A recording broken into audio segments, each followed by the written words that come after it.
Так получилось, что это ингуши, и мне нет нужды говорить тебе, что я на стороне тех народов, которые не имеют голоса в этом мире и которые не знают, как вести себя там, где бал правят журналисты.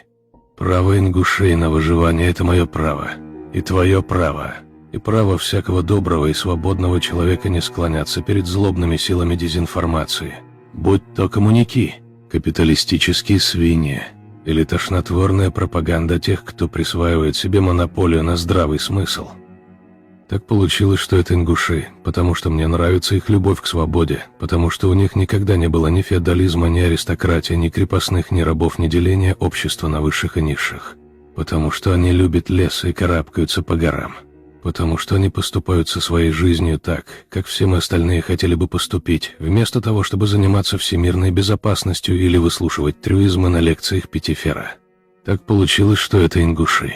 Потому что преступления, совершенные против ингушей, очевидно чудовищны, что бесполезно искать большую несправедливость, совершенную против кого бы то ни было еще. Это было бы то же самое, что повернуться спиной к истекающему кровью на полу несчастному нищему.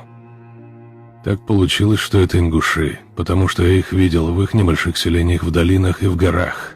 И подобно Нигли Фарсону я понял, что это своего рода рай, который нуждается в моей защите.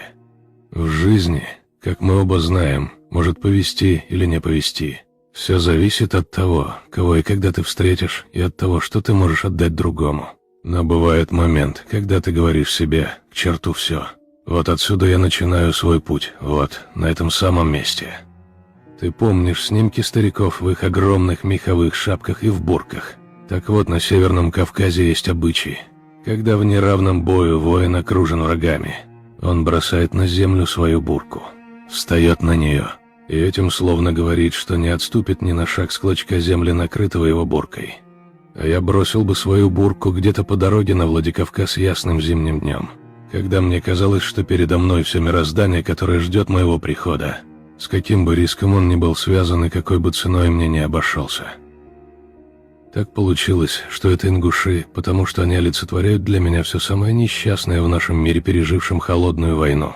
Всю эпоху холодной войны мы кричали на всех углах, что защищаем слабого от напавшего на него громилы. Так вот, это была наглая ложь.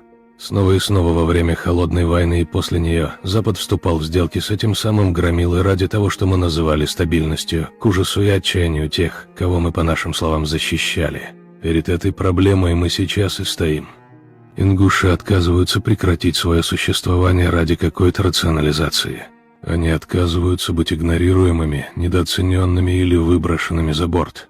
И они сражаются, осознавая это или нет, против преступного сговора между прогнившей русской империей, идущей в старую дуду, и руководством Запада, которое перед лицом всего остального мира демонстрирует безразличие к своей хваленой христианской морали. За это буду сражаться теперь и я.